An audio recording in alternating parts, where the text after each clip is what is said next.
नमस्कार, news point लेकर हाजिर हूं मैं राजीव।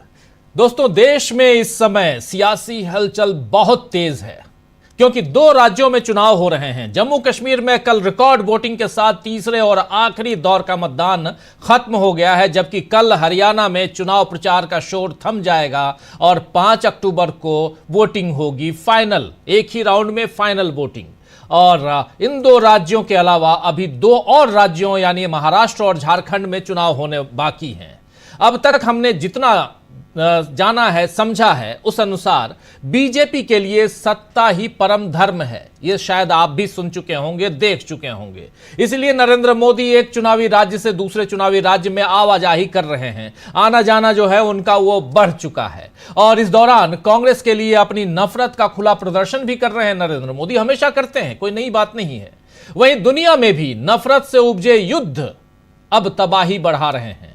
कल रात को ईरान ने इजराइल पर हमला कर दिया और इसके बाद से इजराइल की तरफ से बदला लेने की धमकी से विश्व शांति के लिए खतरा और बढ़ गया है। गांधी जयंती के मौके पर, विश्व अहिंसा दिवस के मौके पर दुनिया हिंसा के नुकसान को देख रही है, लेकिन उससे कोई सबक नहीं ले रही। आज इसलिए कह रहा हूं क्योंकि 2 अक्टूबर है, गांधी जयंती है और अहिंसा दिवस है। इसलिए ये बात तब और भी प्रासंगिक हो जाती है जब दुनिया युद्ध की कगार पे हो, लेकिन लोग इससे सबक नहीं ले रहे क्योंकि जो लोग सत्ता पर बैठे हैं उन्हें नैतिक मूल्यों से ज्यादा अपनी कुर्सी की फिक्र दिखाई देती है। फिलहाल कुर्सी की यही लड़ाई हरियाणा में भी है, जहां इस वक्त बीजेपी अपनी सत्ता बचाने की फिक्र में है, लेकिन कांग्रेस के आगे उसके पैर उखड़े दिख रहे हैं। आज मल्लिकार्जुन खड़गे, राहुल गांधी और प्रियंका गांधी तीनों ने हरियाणा में अलग अलग क्षेत्रों से बीजेपी को घेरा।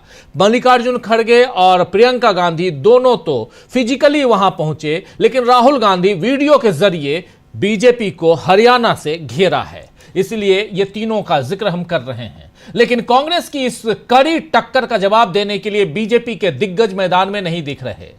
आज नरेंद्र मोदी झारखंड में थे, वहां हजारीबाग में मोदी ने परिवर्तन रैली में भाषण दिया और फिर से कांग्रेस पर उंगलियां उठाई, उन पर तमाम आरोप लगाए और यहां तक कह दिया कि झारखंड मुक्ति मोर्चा पर कांग्रेस का भूत सवार हो गया है।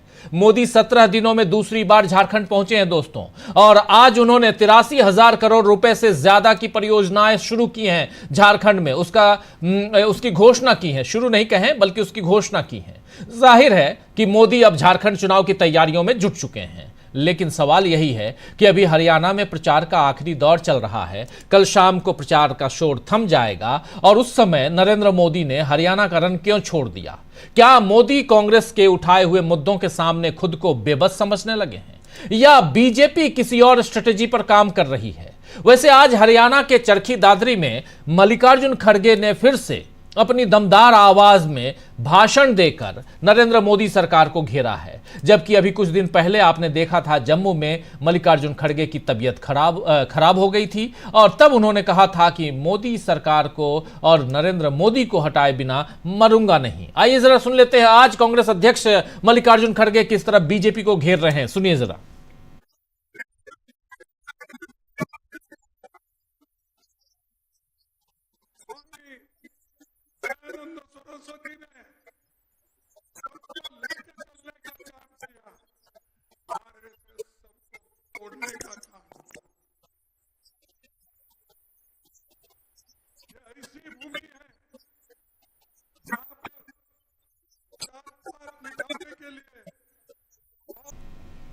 तो सुन रहे थे आप, ये ऑडियो शायद दिक्कत है, लेकिन फिर भी मल्लिकार्जुन खड़गे यहां गरजते हुए और दूसरी तरफ प्रियंका गांधी ने बीजेपी पर विश्वासघात का गंभीर आरोप भी लगाया। आज प्रियंका गांधी दरअसल थी हरियाणा में ही, हरियाणा में 2 जगहों पे, और एक तो पहले उन्होंने विनेश फोगाट के एरिया में जाकर यानी जुलाना में जाकर उन्होंने भाषण दिया और वहां पर भी सीधे सीधे उन्होंने बीजेपी पर विश्वासघात का आरोप लगाया। पहले सुनिए, एक बाइट पहले सुनते हैं, उसके बाद आगे बढ़ते हैं। अभी मैं विनेश जी के यहां से आ रही हूं, जहां विनेश लड़ रही है, गर्व से मेडल लाई इस देश के लिए। क्या किया उसके साथ, क्या किया? जब संघर्ष कर रही थी, न्याय मांग रही थी, तो मुंह फेर दिया। जब मेडल लाई तो घर बुलाया, चाय पिलाई, फोटो खिंचवाई अपने साथ मोदी जी ने।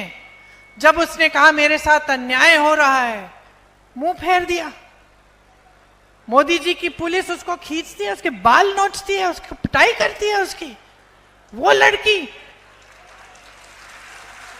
जिसने इतनी मेहनत की इस देश के लिए, इस प्रदेश के लिए, और जब जब चुनाव आता है फिर ये लोग फिर से बदल लेते हैं, बदल देते हैं, सारी बातें बदल देते हैं, अपना भेष बदल देते हैं। तो आप समझिए आपके साथ क्या हो रहा है। तो सुन रहे थे आप प्रियंका गांधी। दरअसल प्रियंका गांधी ने जुलाना में विनेश फोगाट के लिए प्रचार किया और इस दौरान विनेश के अपमान की याद लोगों को दिलाई, यही आप सुन रहे थे। और इसके बाद जब भिवानी पहुंची प्रियंका गांधी तो वहां पर उन्होंने बीजेपी पर विश्वासघात के गंभीर आरोप भी लगाए। आइए जरा विश्वासघात के गंभीर आरोप लगाते हुए बीजेपी पर प्रियंका गांधी क्या कुछ कह रही है, ये भी सुन लीजिए। जब आपने सरकार चुनी, जब भाजपा को आपने अपना वोट दिया 2-2 बार, तो क्या आपने ये सोचा था कि इस तरह की लूट मचेगी, कि इस देश के सारे बंदरगाह, इस देश के सारे हवाई अड्डे, सारी बड़ी बड़ी सड़कें, सारे बड़े बड़े उद्योग जहां से आपको रोजगार मिलता था, वो सब इन्हीं उद्योगपतियों को दिए जाएंगे? कि इस देश की जमीन चाहे गुजरात में हो चाहे कहीं भी हो, 1 रुपए के दाम पर इनको दी जाएगी? क्या आपने ये सोचा था? आप सोच भी नहीं सकते थे, हम खुद सोच नहीं सकते थे। हम इनके विपक्षी दल के नेता हैं, इनके खिलाफ हैं, लेकिन हम भी नहीं सोच सकते थे कि इस देश के साथ इतना बड़ा विश्वासघात होगा, कि चाहे वो सैनिक हो, चाहे वो किसान हो, चाहे महिला हो, चाहे नौजवान हो, सबके साथ धोखा किया है। और बड़े बड़े मंचों पर आकर रोज रोज आपसे वादे करते हैं जो पूरे नहीं करते, नई नई स्कीम निकालते हैं जिससे आपको लूटा जाए। तो साफ साफ यहां बीजेपी पर आरोप लगाते हुए, धोखाधड़ी का आरोप लगाते हुए प्रियंका गांधी। और इधर राहुल गांधी ने अपनी विजय संकल्प यात्रा में हरियाणा के खिलाड़ियों से मुलाकात की थी। कल उन्होंने मुलाकात की थी और आज उसका एक वीडियो भी जारी किया है। इस वीडियो के साथ एक पोस्ट में राहुल गांधी ने लिखा है, और क्या कुछ लिखा है पहले उसको बता देता हूं और उसके बाद देखिए यहां पर साफ साफ राहुल गांधी लिख रहे हैं कि पैसा नहीं तो गेम नहीं। आज भारत में ज्यादातर एथलीट्स की यही सच्चाई है। हरियाणा और देश भर से आए खिलाड़ियों के एक समूह से मिलकर उनकी समस्याओं को सुना। सिस्टम से पूरी तरह निराश, आहार, आराम और प्रशिक्षण जैसी बुनियादी सुविधाओं की कमी से जूझते ये युवा उम्मीद और आत्मविश्वास भी खो रहे हैं। ये भारत के लिए ओलंपिक ग्लोरी छूटने से भी बड़ा नुकसान है। जब तक हम खिलाड़ियों को सीधा समर्थन देने वाला सिस्टम नहीं लाते, खेल संघों में राजनेताओं की जगह खिलाड़ियों को जिम्मेदार नहीं बनाते, तब तक भारत अपनी असली क्षमता नहीं प्राप्त कर सकता। भारत में असीम प्रतिभाएं हैं। पारदर्शिता, निष्पक्षता और हर जरूरी सुविधा से ही सुनिश्चित हो पाएगा हर होनहार खिलाड़ी को एक समान फायदा। ये बात कह रहे हैं राहुल गांधी। यानी राहुल गांधी सीधा सीधा यहां पर भारत में, देश में जो खेल संघों के साथ और खिलाड़ियों के साथ जो विश्वासघात किया जा रहा है उसका जिक्र कर रहे हैं। और राहुल गांधी जब ये वीडियो आज उन्होंने जारी किया, उस वीडियो को भी मैं चाहूंगा कि जरा लेकर आइए, बहुत इंपॉर्टेंट है ये वीडियो। जरा फुल स्क्रीन अगर ला सकते हैं तो लेकर आइए, और बहुत महत्वपूर्ण इस वीडियो में जरा फुल स्क्रीन ले आइए। इस वीडियो में अलग अलग खिलाड़ियों से राहुल गांधी बात कर रहे हैं और थोड़ा सा सुन लेते हैं, देख लेते हैं क्या कुछ यहां चल रहा है। देखिए।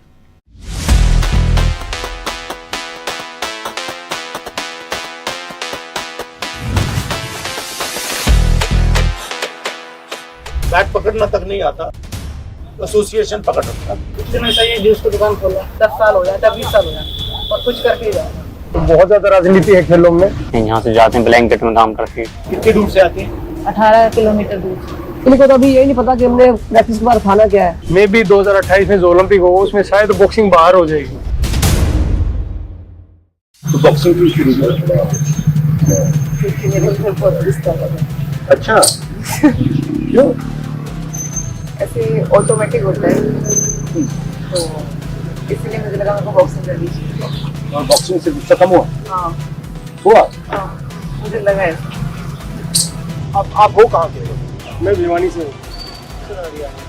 बताओ क्या हो रहा है। सर मैं अगर अपने गेम की बात करूँ बॉक्सिंग की, हमारे प्रधानमंत्री जी नरेंद्र मोदी, बच्चे ओलंपिक में मेडल लेके आते हैं तो कंधे पे हाथ रखे, शाबाश बेटा बहुत अच्छा कि आपने मेडल जीते। लेकिन जो नीचे से जमीनी अर्थ से हमारी बॉक्सिंग या कोई भी गेम स्टार्ट होना चाहिए ना, वहाँ पे कोई ध्यान नहीं दे रहा सर। हमारी बॉक्सिंग स्टार्ट होती है स्कूल गेम से। तो अगर आपका हिंदुस्तान में परफेक्ट बॉक्सिंग सिस्टम होता जी सर।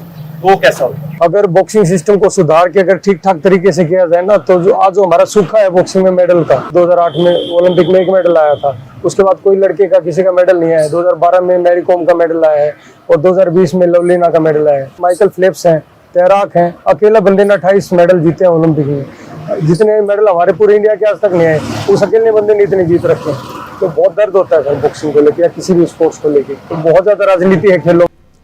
तो सुन रहे थे आप यहाँ पर राहुल गांधी महिलाओं से, पहलवानों से यहाँ पर बातचीत करते हुए, खिलाड़ियों से बातचीत करते हुए आज इन्होंने एक छोटा सा वीडियो जारी किया है। और इसी भारत जोड़ो यात्रा के बाद जो कई सारी यात्राएं और अब ये संकल्प, विजय संकल्प यात्रा जो उन्होंने निकाली है, उस यात्रा के दौरान राहुल गांधी इन खिलाड़ियों से मिल रहे हैं और अपनी बात, उनकी बात सुन रहे हैं, अपनी बात भी रख रहे हैं। कैसे इन खिलाड़ियों का भला हो ये यहाँ समझने की कोशिश कर रहे हैं। आप जानते हैं कि हरियाणा जो है वो खिलाड़ियों का, और उसमें भी अखाड़ों से लेके अलग अलग गेम, चाहे वो पहलवानी हो या कोई और गेम हो, इन सब का गढ़ माना जाता है। और ऐसे में राहुल गांधी जब मिलते हैं, मुलाकात करते हैं, इसी में विनेश फोगाट का आपने जिक्र सुन लिया अभी थोड़ी देर पहले, प्रियंका गांधी उसी एरिया में थी। लेकिन दूसरी तरफ आपको दोस्तों याद दिलाऊं, जब पहलवानों की बात हो रही है तो किसानों की बात भी हम करेंगे। दूसरी बात, ये आप जो विजुअल देख रहे हैं, ये विजुअल आज से साल भर पहले का है, जब धान की खेती करने के लिए, रुपाई करने के लिए राहुल गांधी गए थे और कुछ महिला किसानों से, वहां काम करने वाले, और एक खेत में देखिए, और प्रियंका गांधी से मुलाकात करवा रहे हैं। छोटा सा, ये पहले इसको सुन लेते हैं, क्यों मैं आज याद दिला रहा हूं वो भी बताऊंगा। ये महिलाओं को पहचानिए, ये महिलाएं जो खेत में बैठी हैं और राहुल गांधी से बात कर रही हैं। इसके बाद इन महिलाओं को राहुल गांधी ने बुलाया था अपने घर खाना पे, और खाना खिलाया था राहुल गांधी ने। कल इसका जिक्र फिर से आया जब उसी खेत में संजय नाम का किसान वो उसी खेत के चावल को, धान को राहुल गांधी को गिफ्ट कर रहे थे। आपने वो भी, कल गोहाना में राहुल गांधी थे तो वो भी आपने देखा होगा। और ये तस्वीरें, ये सब पहुंचते हैं राहुल गांधी के यहाँ, सोनिया गांधी और इन सब। आज डीवी लाइव की टीम ने इन महिलाओं से मुलाकात की है, और महिलाओं से मुलाकात ही नहीं की बल्कि महिलाओं ने डीवी लाइव को वो गाना भी सुनाया जिस गाना को गाते हुए ये महिलाएं जा रही थीं राहुल गांधी के यहाँ, सोनिया गांधी के यहाँ। ये मैं ही हूँ जो दिख रहा हूँ, जरा इसको फुल स्क्रीन लेके आइए और जरा तस्वीर देखते हैं यहाँ क्या क्यों। और ये जो खेत है, ये वही खेत है जहाँ फसल लहलहा रही है, धान की फसल, और ये तमाम महिलाएं, बच्चियाँ, ये सब राहुल गांधी के यहाँ आए थे उस वक्त मिलने के लिए, और ये वही महिलाएं हैं। और इससे आज डीवी लाइव की टीम ने मुलाकात की है और जरा इनकी बातों को सुना है। हम एक लंबा चौड़ा, बहुत ज़्यादा लंबा चौड़ा नहीं, लेकिन बल्कि 35-40 मिनट का वीडियो है, इसको ज़रूर देखिएगा हमारे इसी चैनल पे। लेकिन छोटा सा एक इनकी बानगी सुन लेते हैं इसी कार्यक्रम में। चर्चा आगे बढ़ाएंगे जब हम बात कर रहे हैं खेती किसानी, पहलवानों की, खिलाड़ियों की, व्यापारियों की और हरियाणा की। तो बहुत ज़रूरी है कि ये भी समझें कि क्या चल रहा है इनके जेहन में। सुनिए। क्या, कौन सा गाना था? बड़ा प्यारा है वो बस का, वो जो सीन है ना, वीडियो हम लोग देख रहे थे, बहुत प्यारा। और आप दोनों तो बहुत ही प्यारी लग रही थी क्योंकि डांस कर रहे थे, आप लोग गा रहे थे सब। मेरा एक तारा सदेवा की बाज हेड़े ताल, मेरा एक तारा सदेवा की बाज हेड़े ताल, मेरा बाबल बर जय। अच्छा, इसका मतलब क्या है? ये गाने का मतलब बताइए, इसका मतलब क्या है? का बाबल पर जा, सत्संग में मत जा। वानी बोली सत्संग में जाऊंगी जरूर, उसने ज्ञान है जी जान का। तो वानी का चोकर देख साधु बैठे, बीच में भगवान बैठे, मीरा का बाजे एक तारा और की बाजे खड़ताल, ऐसे बोल रही थी। वो परमिशन मांग रही है कि मेरे को सत्संग में जाने दो, लेकिन उसके घर वाले उसको मना करे कि वहाँ मत जा, तो वो अपने तर्क देती है कि वहाँ साक्षात भगवान विराजे बैठे हैं और मीरा का जो इकतारा है वो बज रहा है तो वो अपने तरक देती है, घर वाले और अपने तरक देते हैं। तो ये एक मना कर रहे थे एक आप ये कह लीजिए एक जो डिवोशनल सॉन्ग है ये, है ना, ये एक जो भगवान से मिलना होता, परमात्मा से आत्मा का मिलन, आप वो कह सकते हैं।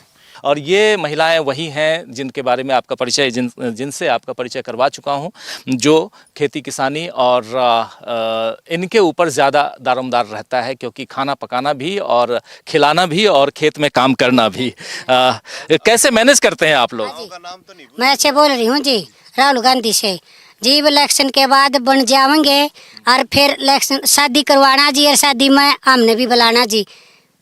जो से पहला बुलाए थे जी खाना खाने के लिए, और हम शादी में आवाएंगे जी, आपकी मेरी शादी करवा लियो इलेक्शन जीत के। तो ये राहुल गांधी जी के लिए ये पैगाम है। राहुल गांधी अगर ये कार्यक्रम को सुन रहे हैं तो ये कह रही हैं कि नाम बताइए अपना। राजबाला जी। राजबाला जी कह रही हैं कि मदीना गांव से जी, जिसने मेरे साथ धान लगाए थे राहुल गांधी ने, वाई बोल रही है जी।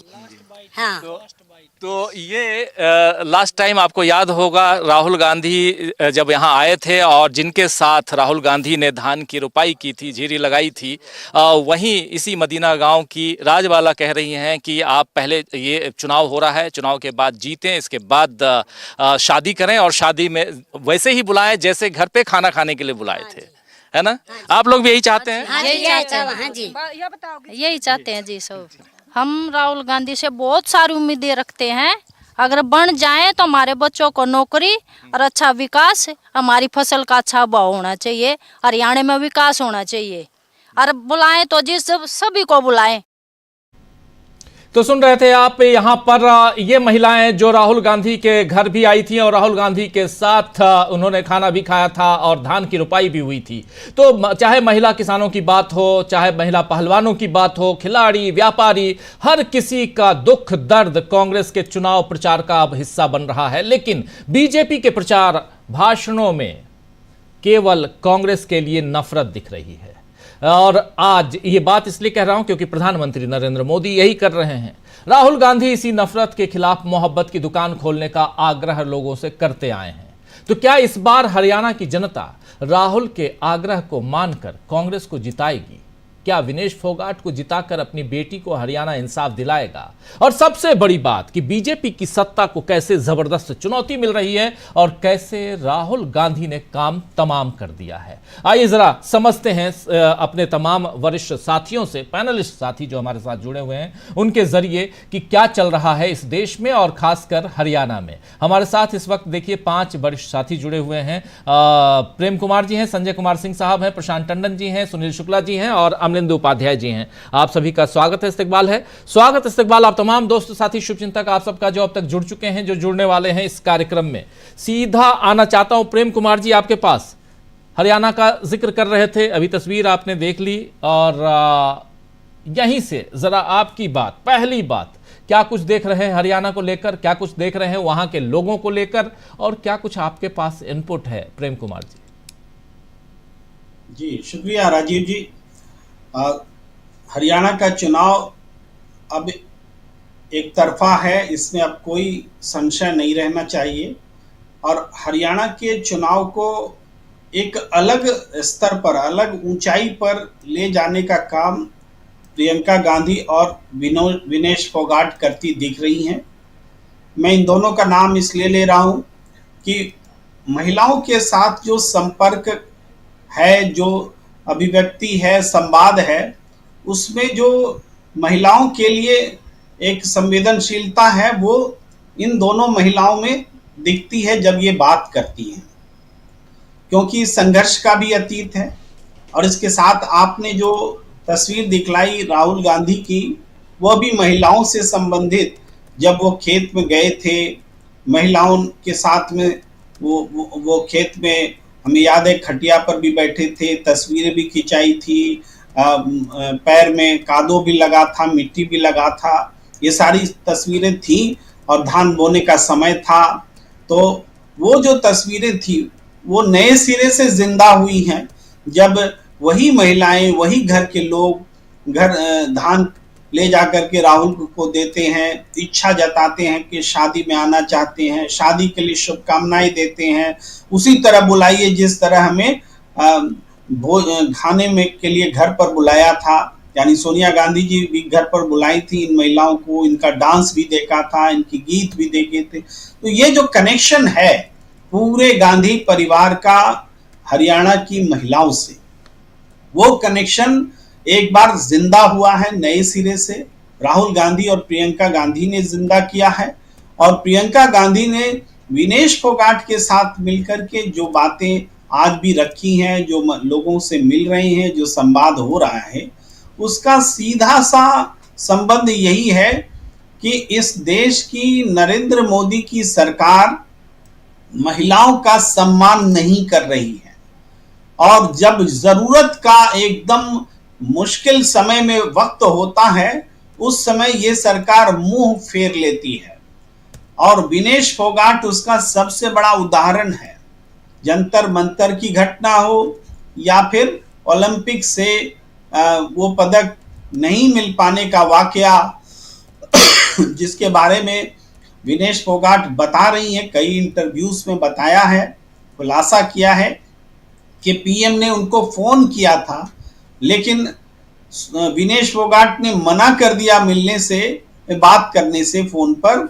और उसकी वजह यह थी कि फोन पर यह कहा गया था, नरेंद्र मोदी जी ने फोन नहीं किया था, उनके ऑफिशियल्स ने आए थे और कहा था कि नरेंद्र मोदी जी बात करेंगे और उसको सोशल मीडिया पर रिकॉर्ड करके डालेंगे।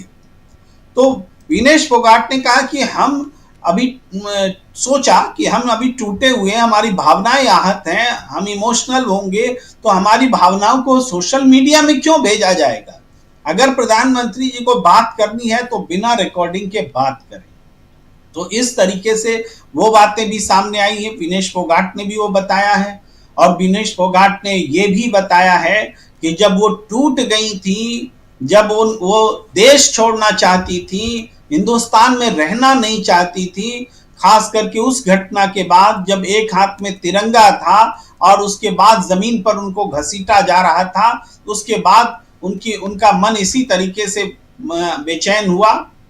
बाद में प्रियंका उनसे मिलती हैं और जब खेल के बारे में आगे क्या करना चाहती हैं पूछती हैं, तो विनेश कहती कि हम नहीं खेलना चाहते, हम टूट चुके हैं। तब प्रियंका गांधी उनको अपने अनुभव बता करके जिस तरह से प्रेरित करती हैं, अपना अनुभव, वो अनुभव बहुत संक्षेप में बोलूंगा कि जब राजीव गांधी जी का जो शत विक्षत शव टुकड़ों में जब उनको हासिल हुआ था, तब वो बहुत गुस्से में थी और बाद में उनको समझ में आया कि जनता के प्रति मेरा प्यार वाला गुस्सा था और धीरे धीरे वो कम हुआ। ये पूरा जब संवाद करती हैं तो विनेश फोगाट फिर से खड़ी हो जाती है। विनेश फोगाट ये देश के सामने खुलासा करती हैं कि ओलंपिक खेलना अगर संभव हुआ है तो प्रियंका गांधी के कारण संभव हुआ है। तो ये संघर्ष का जो अनुभव है, ये एक तरफ संघर्ष का अनुभव है, आपकी आवाज चली गई जी। एक तरफ ये संघर्ष का अनुभव है और दूसरी तरफ बेटी पढ़ाओ वाला जो नारा है उसको चकनाचूर कर देने के लिए जो मोदी सरकार खड़ी दिखी, बेटी के साथ कभी नहीं दिखी, बेटी का यौन उत्पीड़न करने वालों के साथ वो दिखी। ये सारी बातें हरियाणा की महिलाओं को एक उसके स्वाभिमान को जगा रही हैं। आज हरियाणा में चुनाव नतीजे बताएंगे, हरियाणा में अगर चुनाव बदल रहा है तो महिलाओं के कारण बदल रहा है, किसानों के कारण बदल रहा है, नौजवानों के कारण बदल रहा है। ये कई ऐसे फैक्टर्स हैं और हालत ये है कि नरेंद्र मोदी 48 घंटे पहले, चुनाव प्रचार खत्म होने के 48 घंटे पहले फरार हो जाते हैं, वो भाग जाते हैं मैदान छोड़कर। कुरुक्षेत्र का मैदान कांग्रेस ने ऐसे ही जीत लिया है क्योंकि विपक्ष की जो सेना है, उनकी स्पर्धी सेना जो है बीजेपी की, उसका सेनापति पीठ दिखाकर भाग खड़ा हुआ है। अब इससे ज्यादा बड़ा प्रमाण क्या हो सकता है कि हरियाणा में सिर्फ चुनाव कांग्रेस नहीं जीत रही है, ये कितने ऊंचे पायदान पर जाकर के ये चुनाव जीत रही है, जो कि कोई नतीजों के बाद ही जो हम कह रहे हैं उसकी पुष्टि हो पाएगी। ये है हालात हरियाणा के हालात ये हैं। जी राजीव जी बिल्कुल, हरियाणा के हालात क्या हैं और हरियाणा में कैसे बीजेपी के सामने कांग्रेस ने कई सारी चुनौतियां रख दी हैं, पेश कर दी हैं। जबरदस्त चुनौती यहां बीजेपी के सामने कांग्रेस की तरफ से, लेकिन दूसरी तरफ नरेंद्र मोदी आखिर मैदान क्यों छोड़ रहे हैं, यह समझना बहुत जरूरी है। और इसके साथ साथ क्या कहते हैं हरियाणा के लोग। हमारे साथ आज जब हम लोग हरियाणा में थे तो हमारे साथी प्रशांत टंडन जी भी थे। प्रशांत जी, आपके पास ही आना चाहता हूं, जरा आपसे समझो हरियाणा का सूरत हाल आपसे बेहतर कौन बताएगा। आप अभी अभी लौट के आ रहे हैं और उसकी एक तस्वीर, एक वानगी हम उन महिलाओं से मिलकर के जो हम लोगों ने देखा समझा, मदीना गांव की महिलाओं से मिलकर वो हमने दिखाया भी, उसका पूरा वीडियो आप देख सकते हैं स्क्रीन हमारे इसी चैनल पे। लेकिन हरियाणा में मैदान क्यों छोड़ दिए पहले ही नरेंद्र मोदी? प्रशांत टंडन जी। हम लोगों की आज एक संक्षिप्त यात्रा हरियाणा की हुई और उसमें दो इम्पोर्टेंट लोगों से हम लोगों ने बात की, पहलवान और किसान, और देखा कि कैसे गांव-गांव में अखाड़े बने हुए हैं, ट्रेनिंग इंस्टीट्यूट हैं, किसान क्या कह रहे हैं। एक छोटा सा राज्य, 2% उसकी पॉपुलेशन, भारत की पॉपुलेशन का 2%, और 30% 35% ओलंपिक मेडल भारत को लेकर आते हैं ये राज्य। तो ऐसा राज्य जहाँ पे खिलाड़ियों की उपेक्षा कितनी ज़्यादा है और क्या जज्बा है लोगों का। दोपहर में हम लोग वहाँ थे और किस तरीके से छोटे छोटे बच्चे कुश्ती के दांव लगा रहे थे और खेल रहे थे, और उनकी कोचिंग और उनके कोचेस से और उनके ट्रेनर से लंबी हम लोगों की बात भी हुई जी कि क्या रिसोर्सेज की कमी है, क्या उनको और चाहिए। और आप देखिए कि हरियाणा के में एक खुशहाल राज्य जो कि राइस का एक्सपोर्ट करता था, एक खुशहाल राज्य जिसका ओलंपिक रिकॉर्ड इतना बढ़िया है, जिसकी पर कैपिटा इनकम बहुत बढ़िया है, बड़ी शानदार उसकी ग्रोथ रही है उसकी इकॉनमी की, उसको कैसे बर्बाद किया जाता है, कैसे वहाँ का राज्य के युवा या तो ड्रग्स के चक्कर में या बेरोजगारी से परेशान या वो डोंकी रूट से दाएं बाएं होकर विदेशों में नौकरियां कर रहे हैं। ये हरियाणा की आज की हकीकत है। ये इसका मॉडल देखने को मिलता है और निश्चित तौर पर इलेक्शन में ये सारे मुद्दे हैं। और आप नरेंद्र मोदी और अमित शाह के भाषणों को सुनिए, बाकी तीसरे नेता वहाँ क्या जा रहे हैं, लेकिन उनके भाषणों को अगर आप सुनेंगे तो आपको हरियाणा के मुद्दे नहीं दिखाई देंगे। हरियाणा का मुद्दा कांग्रेस पार्टी और राहुल गांधी नहीं है, हरियाणा का मुद्दा रॉबर्ट वाड्रा भी नहीं है, हरियाणा का मुद्दा अग्निवीर है, हरियाणा का मुद्दा एक साल में 11% बेरोजगारी की बढ़ोतरी है। हम लोगों ने धान बोने वाले किसानों से बात की राजीव जी, और वो कह रहे थे कि उनकी कीमत आधी रह गई है। और वो आधी क्यों रह गई है? क्योंकि उनको रेट नहीं मिल रहा है। रेट क्यों नहीं मिल रहा है? जब मैंने वहां पे एक उदाहरण दिया कि यूरोपियन यूनियन के भारत 10,000 करोड़ का राइस एक्सपोर्ट करता रहा है। भारत के लिए हरियाणा पंजाब के किसान बड़े पैमाने पर विदेशी मुद्रा अर्जित करवाते थे जी। लेकिन यूरोपियन यूनियन ने भारत का जो धान है या चावल है उसको लेने से मना कर दिया, बासमती को, क्योंकि उसमें पेस्टिसाइड जो MRL है उसका उन्होंने लेवल घटा दिया बहुत, जिसमें हमारा चावल क्वालिफाई नहीं कर पाया। अब ये एक लैब की बात है, जो कि विदेश नीति आपकी, आप तो युद्ध रुकवा देते हैं। तो युद्ध रुकवाने वाले जो पापा हैं वो पेस्टिसाइड का जो मानक है यूरोप का, उसको ठीक नहीं करवा पाए भारत के मुताबिक, या भारत के किसानों को पेस्टिसाइड उतने कम पेस्टिसाइड MRL पे पेस्टिसाइड उगाने का कोई तरीका नहीं बता पाए। वो सारा यूरोप का मार्केट चाइना ने कैप्चर कर लिया जी। मैं सिर्फ एक उदाहरण दे रहा हूँ कि कैसे किसानों की इनकम जो है वहाँ पे आधी रह गई है एक छोटी चीज की वजह से। तो हरियाणा में ये सारे मुद्दे हैं और इन मुद्दों को हम लोग देखेंगे कि जब लोग वोट देने जाएंगे तो कैसे जो है इसका रिफ्लेक्शन होगा। और एक आपकी जो बात है, देखिए आप बता रहे थे कि झारखंड में मोदी जी, मैंने 3-4 दिन पहले इसी प्रोग्राम में कहा कि मोदी और अमित शाह ने हरियाणा को छोड़ दिया है, हरियाणा में सरेंडर कर दिया, हरियाणा पे फोकस नहीं है। फोकस उनका जम्मू कश्मीर में ज़रूर है, किसी और कारणों से जम्मू कश्मीर में वो आगे या पीछे के रास्ते सत्ता में आना चाहते हैं, लेकिन हरियाणा उनका फोकस नहीं। उनको लगता है कि हरियाणा का जो इलेक्शन है उसको उलट पाना उनके बस की बात नहीं है, इसलिए वो झारखंड में दिखाई दे रहे हैं, इसलिए वो महाराष्ट्र में दिखाई देंगे, वो हरियाणा में नहीं दिखाई देंगे। वो हरियाणा में दिखाई भी देंगे तो हरियाणा के मुद्दों की बात नहीं करेंगे। और अब देश की जनता, चाहे हरियाणा की हो, चाहे महाराष्ट्र की हो, झारखंड की हो, 2024 के इलेक्शन से ये तय हो गया कि हरियाणा देश की जनता अब जुमलों पर, हिंदू मुसलमान पे, पाकिस्तान पे वोट नहीं देगी।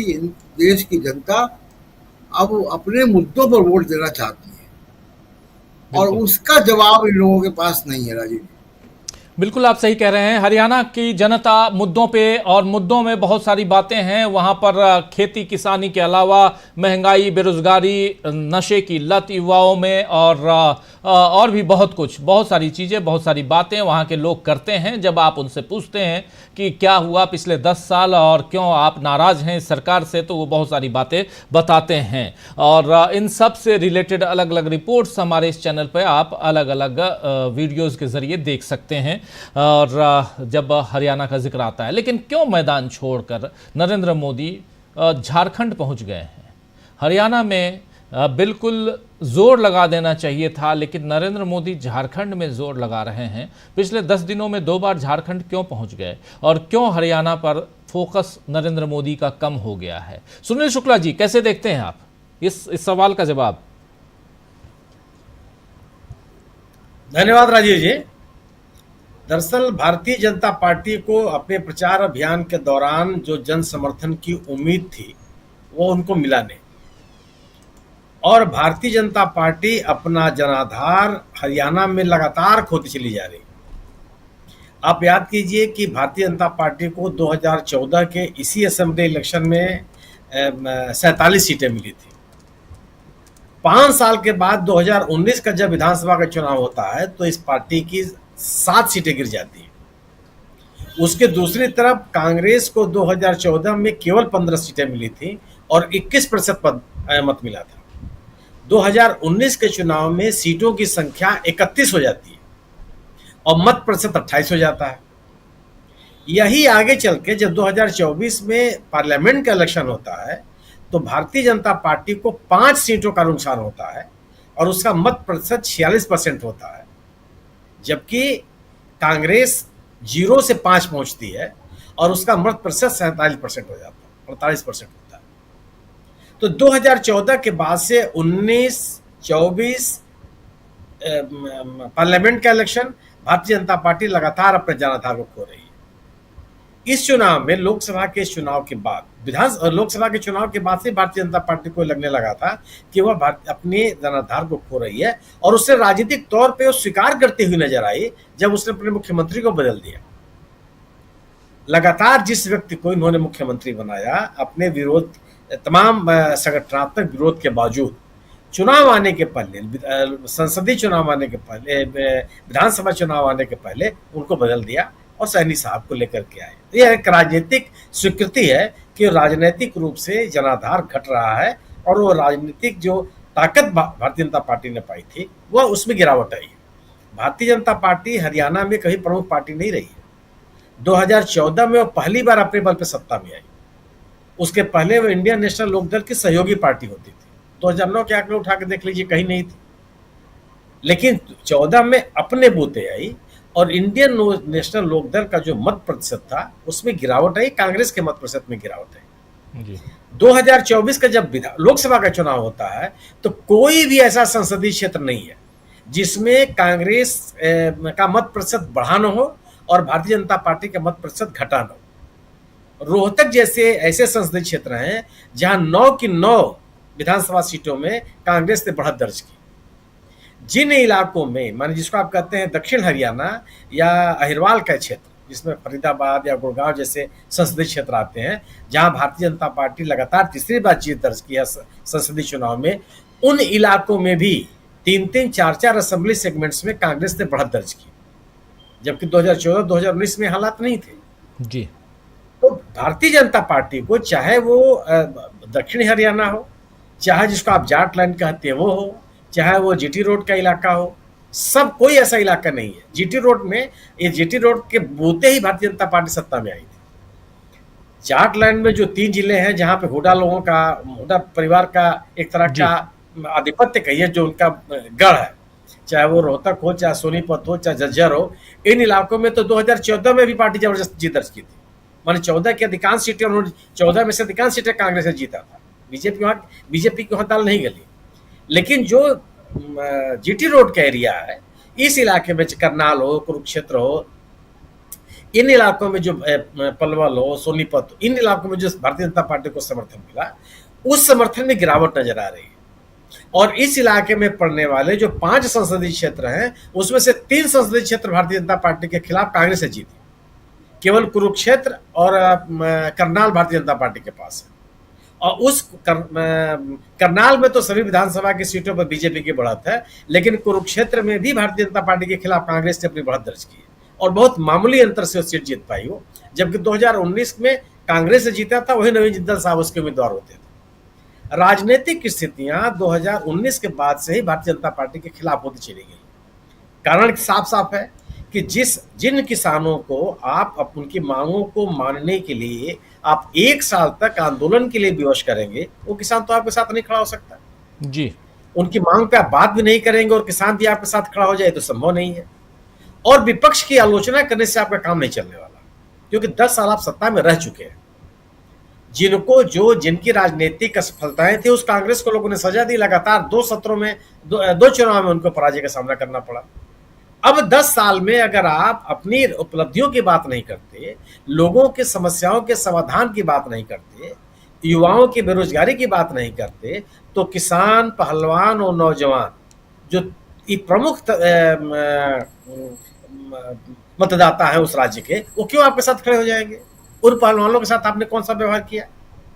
उनके खेल की प्रतिभा को और विकसित करने के लिए हरियाणा में आपने क्या दे दिया?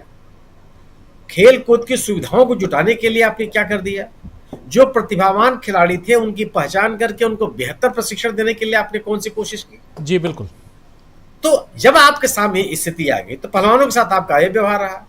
रोजगार की स्थिति यह रही कि यह तथ्य है कि जिनकी बात मैंने, एक छोटा सा राज्य जिसका देश की जनसंख्या में बहुत कम योगदान है, वहां पे बड़ी तादाद में सेना में और अर्धसैनिक बलों में वहां के युवा जाते रहे, तो उनको आपने अग्निवीर दे दिया कि 4 साल के बाद तो फिर बेरोजगार है। तो फिर नौजवान आपके साथ कैसे खड़ा हो सकता है? उस राज्य में बेरोजगारी रिकॉर्ड 10% से ऊपर जा रही है।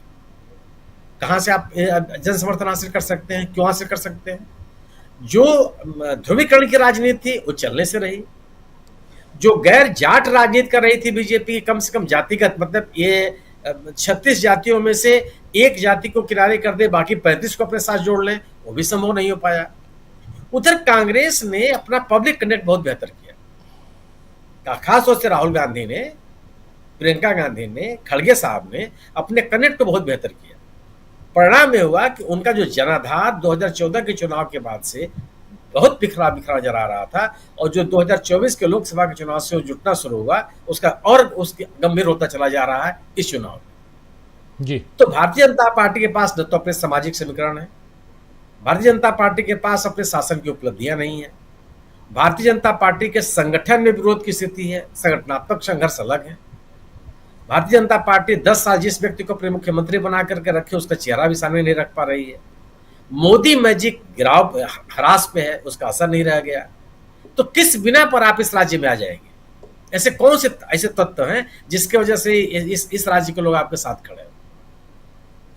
जी बिल्कुल, कोई स्थिति नहीं। वही कांग्रेस बार बार कह रही है कि वह आप इस राज्य के लोगों के आर्थिक ताकत को बढ़ाने की बात कर रही है, चाहे उनको एमएसपी देना पड़े, चाहे कर्ज माफी देनी पड़े, और चाहे उनको शिक्षा के और खेलकूद की बेहतर स्थितियां पैदा करनी पड़े। स्वाभाविक सी बात है कि उस राजनीतिक दल के प्रति लोग आकर्षित होंगे, और यह आकर्षण की स्थिति दिख रही है, और यह इन ब्लैक एंड व्हाइट अब लोकसभा के चुनाव के परिणामों से यह निष्कर्ष निकाल सकते हैं। तो जब आप भारतीय जनता पार्टी महसूस कर रही है कि उसको वह सफलता मिलती हुई नहीं दिख रही है, वो जन समर्थन मिलता हुआ नहीं दिख रहा है, तो अपना मैदान छोड़ के भागेंगे नहीं तो किसके सब सहारे हो रहेंगे।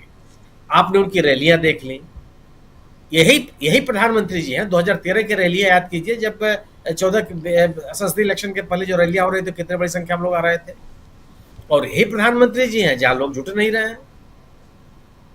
एक जो भारतीय जनता पार्टी को खारिज करने के एक राजनीतिक माहौल बन गया है, इसने मजबूर किया है कि भारतीय जनता पार्टी के वरिष्ठ नेता इस चुनाव मैदान से अलग हो जाए। जी, भारतीय जनता पार्टी और कांग्रेस पार्टी के बीच क्या कुछ चल रहा है, और हरियाणा के चुनाव पर ज़्यादा फोकस आज इस कार्यक्रम में हम जब बात कर रहे हैं कि आखिर नरेंद्र मोदी क्यों मैदान छोड़ रहे हैं। दोस्तों, बहुत सारी चीज़ें, बहुत कुछ देश दुनिया में हम घटित होते हुए देख रहे हैं। अगर इस कार्यक्रम को शुरुआत से आप देख रहे हैं तो आपने एक बात और सुनी होगी कि उधर ईरान ने इजराइल पे हमला कर दिया, लेकिन एक बात और सुने होंगे जो प्रशांत टंडन जी कह रहे थे कि पापा ने वार रुकवा दी, और वो उधर खेती किसानी में बहुत कुछ जो चल रहा है, खासकर धान की फसल को लेकर, यूरोप में जो चल रहा है, बासमती की कीमत को लेकर या बासमती की सप्लाई को रोकने तक की बात जो है, उसको क्यों नहीं आगे बढ़ा पा रहे हैं। ये दो बातें मैं यहाँ इसलिए कर रहा हूँ क्योंकि इजराइल और ईरान की का जब जिक्र आता है तो वहाँ इजराइल के पक्ष में हम क्यों खड़े नज़र आ रहे हैं आज की तारीख में, और नरेंद्र मोदी की सरकार के बहुत सारे साथी संगी सब वहाँ खड़े नज़र आ रहे हैं, और उनकी सरकार के तरफदार जो उनके मीडिया, जिसको कि गोदी मीडिया कहा जा रहा है आजकल, वो उनके पत्रकार क्यों खड़े नज़र आ रहे हैं। आज अहिंसा दिवस है, गांधी जी की, बापू की जयंती है, तो कहीं भी लड़ाई झगड़ा ना हो ये हम उम्मीद करते हैं। इसलिए भी ये बात मैं दोबारा यहाँ रख रहा हूँ कि लोग ये क्यों कह रहे हैं कि हाँ इसने मार दिया, अच्छा किया, उसने मारा, बुरा किया, ये बातें क्यों होनी चाहिए। लेकिन मार काट के बीच, क्योंकि ये बात इसलिए जोड़ रहा हूं मैं, नरेंद्र मोदी जी भी नफरत की बात क्यों करते हैं, वो भी कोई भी बात, अच्छी बातें क्यों नहीं करते, वहां भी विध्वंसकारी बातें क्यों करते हैं। जरा सोचिएगा, ये इस चर्चा से अलग भी इसको रख सकते हैं, चर्चा में ला भी सकते हैं, लेकिन बहुत महत्वपूर्ण है कि ऐसी बातें क्यों होती हैं, नफरत की बात क्यों। और दूसरी तरफ राहुल गांधी, नफरत के बाजार में मोहब्बत की दुकान, और इसको लेकर अगर आप सुनिए, लोगों के बीच जाइए, तो अब तो विरोधी भी, जो राहुल गांधी के विरोधी हैं, वो भी इस बात को कहने लगे हैं, मानने लगे हैं। क्या यहां से दो राज्यों का चुनाव, जो जम्मू कश्मीर का कल चुनाव संपन्न हुआ, समाप्त हुआ है, अब रिजल्ट का इंतजार है, और बम्पर वोटिंग वहां हुई है, वहां भी क्या इसका असर, ऐसी बातों और ऐसे कर्मों का असर वहां पे पड़ रहा है, और क्या हरियाणा में भी ऐसा ही होगा। ये बहुत एक कहें तो अहम मुद्दा है, और इसी पर चर्चा, और इसके अलावा देश में जो आने वाले समय में जो कुछ होने जा रहा है उस पर चर्चा। संजय जी, आपके पास आना चाहता हूं, जरा समझना चाहता हूं संजय जी आपसे कि इस चुनाव को, जो दो राज्यों के चुनाव, ना सिर्फ हरियाणा के चुनाव बल्कि जम्मू कश्मीर के चुनाव को भी अगर देखा जाए, जो लोकसभा चुनाव के बाद का तुरंत का चुनाव है, ये दोनों चुनाव कैसे आप देखते हैं। क्या यहां से देश की सियासत के अलावा जो सरकार की गतिविधियां हैं उस पर भी असर पड़ते हुए आप देख रहे हैं? बिल्कुल। सबसे पहले तो मैं चुनाव को ऐसे देखता हूं कि जो जिस पार्टी में है, जो जिसका समर्थक है, वो अमूमन नहीं बदलता है। मैं सिर्फ उनकी बात करता हूं या उन पर ध्यान देता हूं जो फेंस सिटर हैं, जो इधर उधर होते हैं, जो कभी बीजेपी को सपोर्ट करते हैं, कभी कांग्रेस को सपोर्ट करते हैं, और बदलते हैं, बदलने चाहते हैं, बदलने के लिए तैयार रहते हैं, वगैरह वगैरह, वैसे वोटर। तो वो वोटर काम के अनुसार वोट देते हैं, या कोई मुद्दा हो, जैसे पिछली बार नरेंद्र मोदी ने कांग्रेस के भ्रष्टाचार को, और कि कांग्रेस कुछ काम नहीं करती है, और हम हिंदू सपोर्टर हैं, कांग्रेस हिंदू विरोधी है, इन मोटा मोटी इन बातों को हाईलाइट करके उसने सत्ता प्राप्त की। और इसका असर मुख्य रूप से हिंदी पट्टी में ही हुआ। तो अब हम सिर्फ हिंदी पट्टी की बात करें मोटे तौर पर, बाकी को अभी छोड़ देते हैं समझने की आसानी के लिए, तो हिंदी पट्टी भी पूरा एक जैसा नहीं है। जो हिंदी पट्टी मतलब हिंदी पट्टी में अब हम गुजरात को भी रख लें, गुजरात हिंदी पट्टी नहीं है, पंजाब को भी रख लें, लेकिन पंजाब भी वैसा नहीं है। लेकिन जहां हिंदी बोलने वाले लोग वो वाला, जहां गैर हिंदी भाषी या जैसे बांग्ला है तो वो हिंदी के काफी करीब है, बंगाल भी है। तो मुझे लगता है कि नरेंद्र मोदी की जो राजनीति है हिंदू मुसलमान को बांटो और जिसपे वो आधारित है, वो गाय गोबर वाले मामले में तो ठीक है, चल जाती है, बाकी जगह वो चली नहीं। तमाम कारणों से, सब कारण है, सब लोग जानते हैं, समझते हैं, वो अलग मुद्दा है। तो जब वो नहीं चली और बुरी तरह पिट रही है, वो तब संभलती जब ये कुछ काम करते, जब कुछ कैपेबिलिटी दिखती, ना सिर्फ प्रधानमंत्री में, ना सिर्फ पार्टी के दूसरे नेताओं में, बल्कि संगठन के तौर पर भी कोई कैपेबिलिटी एज सच नहीं दिखाई देती है जो कहा जाए कि हाँ भाई कांग्रेस इस मामले में कमजोर थी, बीजेपी इस मामले में मजबूत है, या आम आदमी पार्टी में ये नहीं है, बीजेपी में ये है। ऐसा कुछ नहीं है जो आम आदमी पार्टी या कांग्रेस में नहीं है और बीजेपी में है। जो बीजेपी में है वो हिंदू मुसलमान ही है, जो यहाँ नहीं है, जिसकी किसी को जरूरत नहीं है, या जिसको जरूरत थी वो अब निराश हो चुका है। जिसको हिंदू मुसलमान की जरूरत थी वो देख रहा है कि इनसे तो कुछ बाकी कुछ हो ही नहीं रहा है। तो इस तरह से जो इनके वोटर हैं वो बुरी तरह निराश हैं। और जब हम हरियाणा जैसे राज्य की बात करें तो वो बिहार नहीं है और यूपी भी नहीं है। हरियाणा में काफी संपन्नता है, किसान पैसे वाले हैं, जैसा पंजाब में भी है। तो बिहार में वो नहीं है। तो बिहार विकल्प नहीं देखता। बिहार के पास, मुझे लगता है कि बिहार अक्सर पॉलिटिकल उसमें देखता है कि भाई जो है उसी में से चुनना है, वो विकल्प नहीं देखता है। जैसे दिल्ली ने आम आदमी पार्टी को चुन लिया, या जैसे दिल्ली में आम आदमी पार्टी विकसित हुई। तो मुझे लगता है कि अगर बीजेपी ये कह रही थी कि कांग्रेस बहुत खराब है, 70 साल उसने कुछ नहीं किया और हम कुछ करके दिखाएंगे, तो बीजेपी ने एक तो कुछ किया नहीं, कुछ करके दिखा नहीं पाई।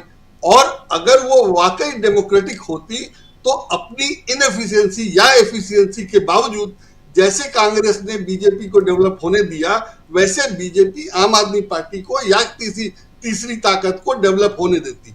तो बीजेपी ने वो भी नहीं किया।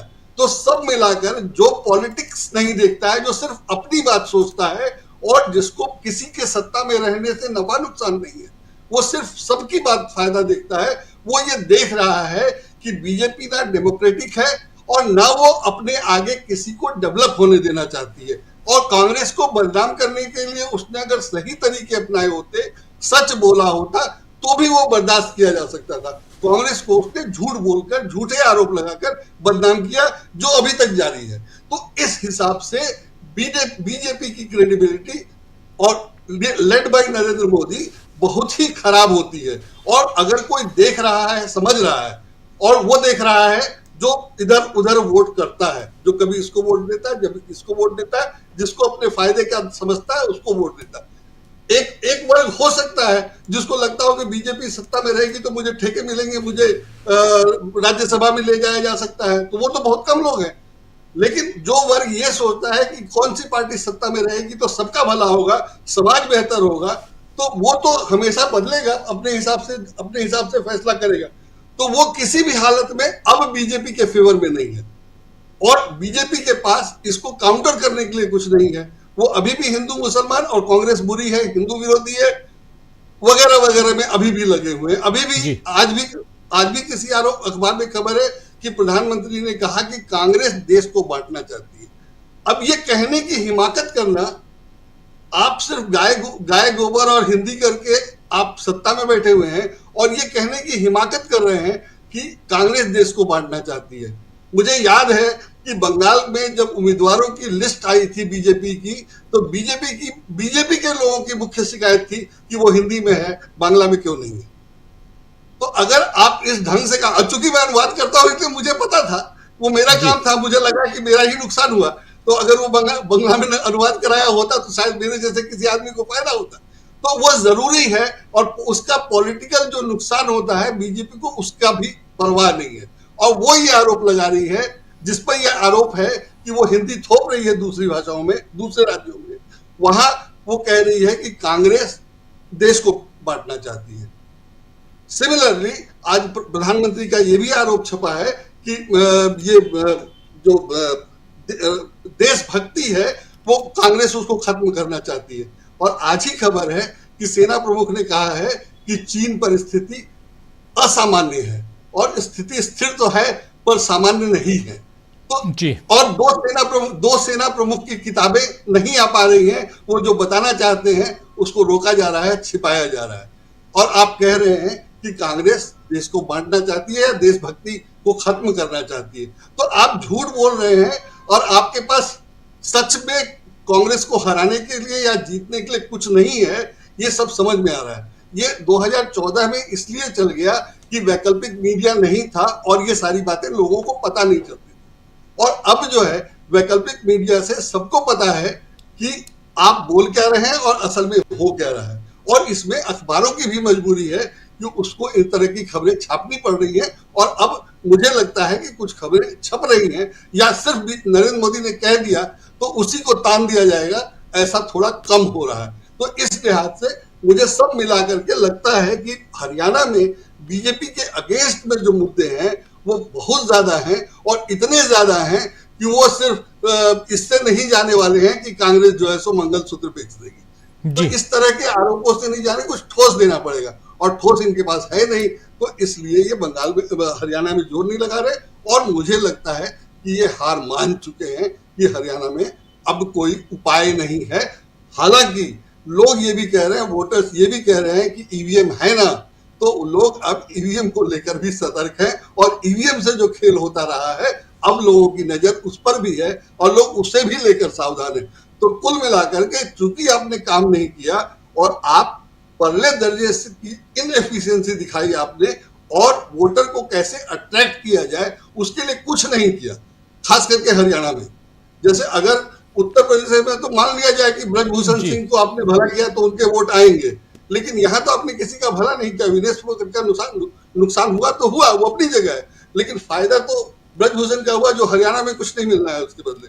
तो इस तरह से हरियाणा में इन लोगों ने स्थिति अपनी खुद ही बहुत खराब कर दी है, और जो अब दिखाई पड़ रहा है और रिजल्ट में दिखना चाहिए अगर ईवीएम पर वैसा नियंत्रण नहीं रहा तो। बिल्कुल रिजल्ट में दिखना चाहिए, रिजल्ट देखते हैं। लेकिन क्या सिर्फ हरियाणा और जम्मू कश्मीर के जो चुनाव हुए वहीं पे स्थिति खराब है बीजेपी की, या बीजेपी की नीतियां, नरेंद्र मोदी के जो भाषण हैं उसमें जो झलक रहा है, जो उसका इम्पैक्ट है वो कम हो गया है, और इनकी नीतियां जो हैं वो धीरे धीरे उस दिशा में जा रही हैं जहां से जनता ऊब चुकी है या जनता उसे स्वीकार नहीं कर पा रही है। इन सब के कारण क्या ओवरऑल बीजेपी का ये डाउनफॉल है, और इसमें आप डर कर अब हरियाणा में जो कुछ हो पाया झारखंड की तरफ भाग रहे हैं और महाराष्ट्र की तरफ भाग रहे हैं? इस पे चर्चा करते हैं और आना चाहता हूं अमलेंदु जी आपके पास, कैसे देखते हैं आप?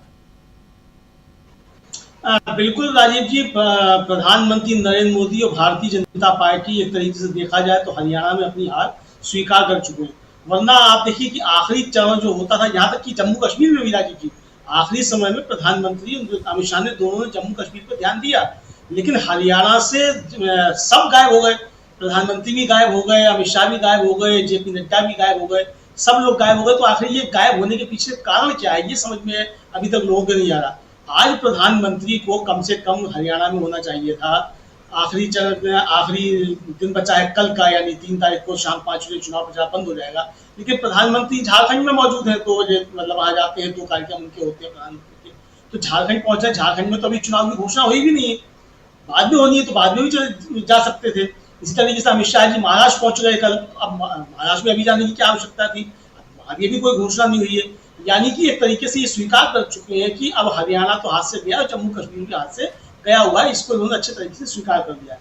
लेकिन राजीव जी ये सिर्फ ये हार स्वीकार करने का मसला भर नहीं है, मुझे लगता है कि अब प्रधानमंत्री नरेंद्र मोदी भी ये समझ चुके हैं कि वो ढलान पर हैं, और उनके अंदर जो एक क्षमता बताई जाती थी कि साहब वो बहुत अच्छे ओरेटर हैं और बहुत अच्छी बातें करते हैं और जनता से सीधा कनेक्ट कर लेते हैं, वो चीज़ें भी अब खत्म हो रही हैं। और ये समझ चुके हैं प्रधानमंत्री भी कि जनता उनकी असलियत समझ चुकी है और अब लच्छेदार भाषणों में आने वाली नहीं है, क्योंकि प्रधानमंत्री के पास देने के लिए सिर्फ भाषण है और सिर्फ भाषण है, भाषण के अलावा प्रधानमंत्री के पास कुछ नहीं है। इधर राहुल गांधी और प्रियंका गांधी ने जिस तरीके से मसले उठाए राजीव जी, वो जनता से जुड़े मसले हैं और ऐसे मसले हैं जो जनता सीधे आकर के राहुल गांधी से बात कर रही है। आज ही जैसे प्रियंका गांधी जुलाना में थी राजीव जी, वहां उन्होंने 2 घटनाओं का जिक्र किया, जैसे कि वो एक घर में जाकर बैठ गई राहुल गांधी को आना था और उन्होंने बताया नहीं वो कौन है, वो लड़का आया तो वो लड़का रायबरेली में नौकरी कर चुका था, उसने पहचान लिया कि आप प्रियंका है। मतलब इस तरीके से उन्होंने जोड़ा अपने को हरियाणा के लोगों से कि वहां बैठी हुई महिलाएं होती वो भाव विहोल बहुत ज्यादा हो गई। तो राहुल गांधी और प्रियंका गांधी लोगों से सीधे सीधे कनेक्ट कर रहे हैं, दिल में उतर रहे हैं। प्रधानमंत्री अभी भी जो है मोनोलॉग कर रहे हैं, मन की बात कर रहे हैं। तो ये एक तरीके से देखा जाए राजीव जी, भारतीय जनता पार्टी का डाउनफॉल शुरू हो चुका है, जो कि लोकसभा चुनाव में ही शुरू हो गया था और उस दिन खासतौर से शुरू हो गया था जिस दिन प्रधानमंत्री ने खुद को अवतारी पुरुष घोषित कर दिया था।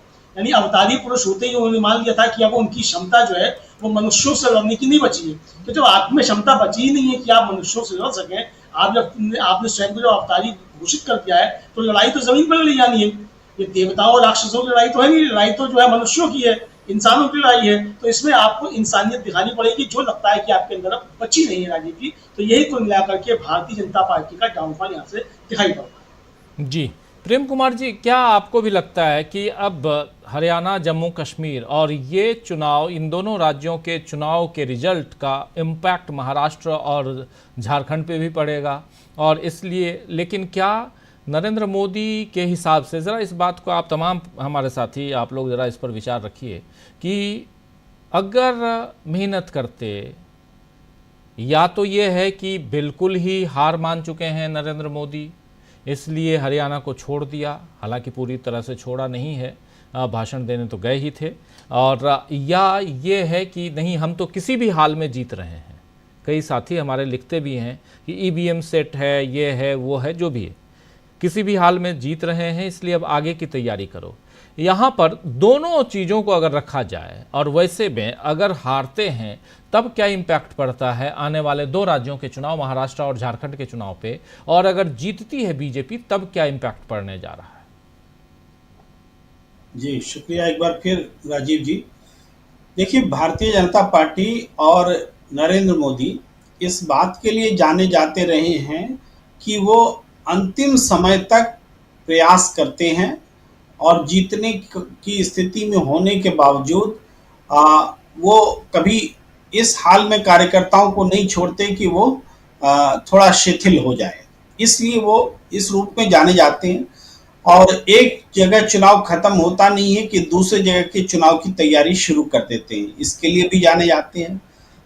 इस बार भी दूसरे जगह की चुनाव की तैयारी तो दिख ही रही, इधर चुनाव चल रहा है और वो झारखंड में और इससे पहले महाराष्ट्र में जाके रेवड़ियां बांटना शुरू कर चुके हैं, जो उनका एक पैटर्न रहा है। तो लेकिन इसका मतलब क्या है? इसका मतलब हम देखें तो ये है कि जम्मू कश्मीर और हरियाणा में भारतीय जनता पार्टी ने चुनाव को जीतने के लिए सारे प्रयत्न किए कि कैसे जीता जाए, और उसमें अनैतिक तरीके भी हैं, जिसमें कि जो कि अलगाववादी तबका है उसको मदद करना, वो जम्मू कश्मीर में, या फिर हरियाणा में जो छोटे छोटे दल हैं उनको खड़ा करना कि आप लड़िए, हम फिनेंशियल सपोर्ट दे रहे हैं। गोपाल कांडा जैसा उदाहरण है जो इनेलो के साथ जुड़ा हुआ है, साथ गठबंधन में, जो बीएसपी के साथ गठबंधन में है, और बीजेपी गोपाल कांडा के खिलाफ में उम्मीदवार नहीं देती है। यानी ये बीएसपी, एनएलओ, ये जेजेपी, ये सब तमाम जो पार्टियां हैं वो सब सपोर्टेड बाय बीजेपी है, ये सब सामने है। इसके बावजूद अंतिम जो एफर्ट्स वो दिखाया करते थे उससे वो पीछे हट गए हैं। हरियाणा में 2 दिन पहले चुनाव प्रचार खत्म होने से वो भाग गए हैं मैदान छोड़ करके। तो ये बात बताती है कि इन सारे प्रयत्नों के बावजूद वो निराशा का शिकार हुए हैं, और ये पहली दफा ऐसा देखने को मिल रहा है। इसके पहले ऐसा उदाहरण नहीं मिला था। तो हम ये देखते हैं कि पूरा एफर्ट्स लेने के बावजूद जनता का मन मस्तिष्क बदल पाना तो छोड़िए, अब जनता उनको सुनने के लिए भी तैयार नहीं है। और एक बात जो हम आपके चैनल पे अक्सर कहा करते हैं, उसको यहाँ आपके प्रश्न से चूंकि जुड़ा है इसलिए दोहराना जरूरी है, वो ये कि इस देश में जो सर्वे करने वाली जो एजेंसियां हैं कि कौन सबसे ज्यादा पॉपुलर है, राहुल गांधी की नरेंद्र मोदी, ये एजेंसियां मतलब खामोश हैं, अप्रत्याशित रूप से खामोश हैं। उनमें से एक का CSDS के संजय सिंह का तो एक आया भी है टीवी में कि हरियाणा में राहुल गांधी की पॉपुलैरिटी ज्यादा है नरेंद्र मोदी से। तो ये सर्वे वाले इस आंकड़े को लेके आते क्यों नहीं है कि देखो आंकड़ा, राहुल गांधी की पॉपुलैरिटी ज्यादा है। तो जब ये बात CSDS को पता है, उनके संजय सिंह को पता है कि हरियाणा में पॉपुलैरिटी राहुल गांधी की ज्यादा है नरेंद्र मोदी के मुकाबले, तो नरेंद्र मोदी को सबसे पहले पता है, क्योंकि वो जब मास मीटिंग करते हैं तो मास मीटिंग करने वाले नेता को जनता के साथ में एक कनेक्ट होता है। ठीक वैसे ही कि जब क्रिकेट में बॉलर होता है, बैट्समैन होता है और विकेट कीपर होता है, तो बॉल बैट में टच होकर के कैच हुई है कि नहीं हुई है, ये बात बॉलर को पता होता है बैट्समैन से ज्यादा, और बैट्समैन को तो पता होता है, ये बॉलर को ज्यादा पता होता है। उसी तरीके से जनसभा करते हुए नेता को पता होता है कि हम कनेक्ट नहीं बना पा रहे हैं, जनता हमको नहीं सुन रही है, जनता शोर कर रही है, इधर उधर ध्यान दे रही है। ये नरेंद्र मोदी को सबसे पहले पता चला। और इसी का दूसरा रूप है, आप इसको भी देखिए। उस दिन जिस दिन राहुल गांधी उसको बयां कर रहे थे, वो रूट, डंकी रूट को, तो उस दिन तो इमोशनल बात थी, समझ में आता था कि पिन ड्रॉप साइलेंस होकर के जनता उनको सुन रही थी। लेकिन अब तो प्रियंका गांधी की सभा में भी पिन ड्रॉप साइलेंस रहते हैं। आज देखा हमने, पिन ड्रॉप साइलेंस था, कोई आवाज नहीं थी, जनता मंत्र मुग्ध होकर के प्रियंका गांधी को सुन रही थी।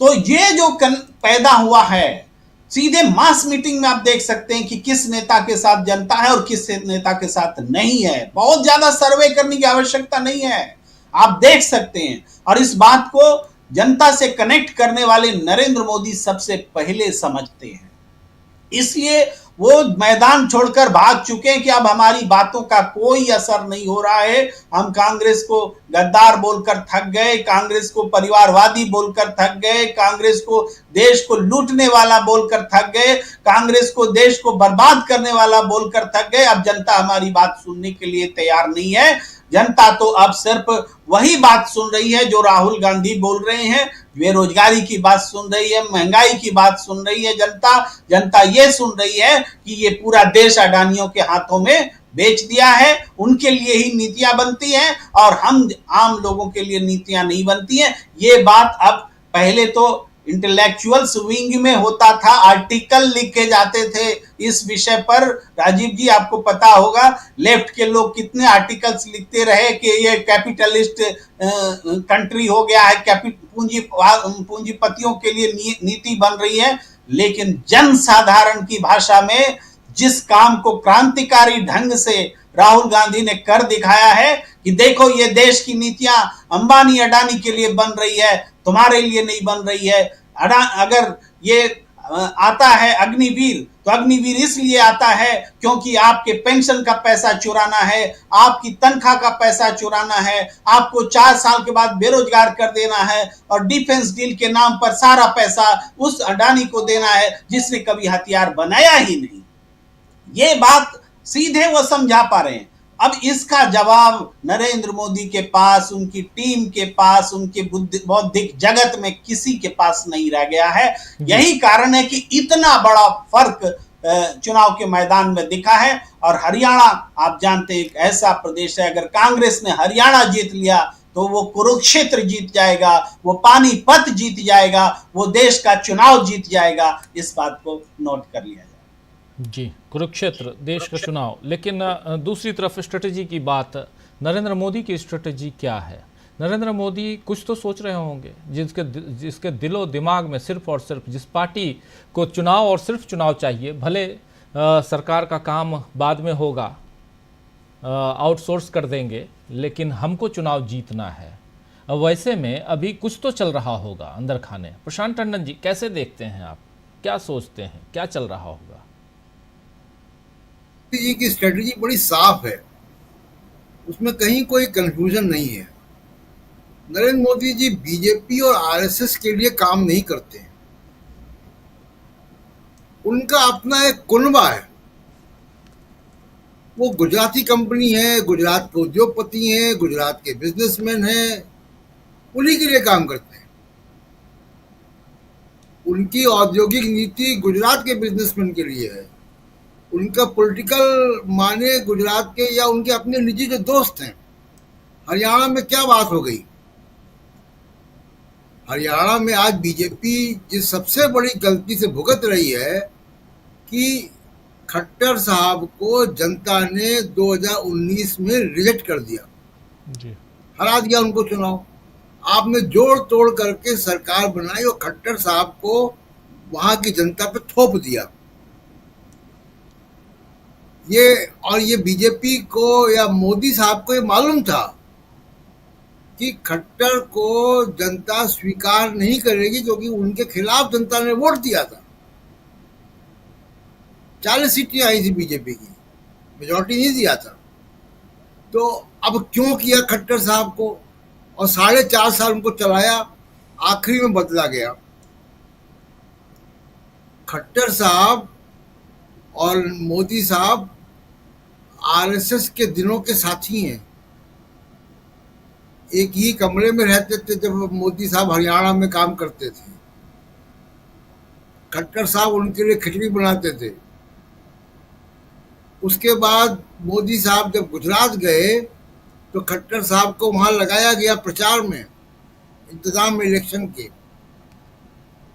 नरेंद्र मोदी जब बनारस से चुनाव लड़े तो बनारस में भी खट्टर साहब की सेवाएं ली गई, खट्टर साहब को लगाया गया। मेरा कहने का मतलब है कि बहुत विश्वास पात्र है खट्टर साहब।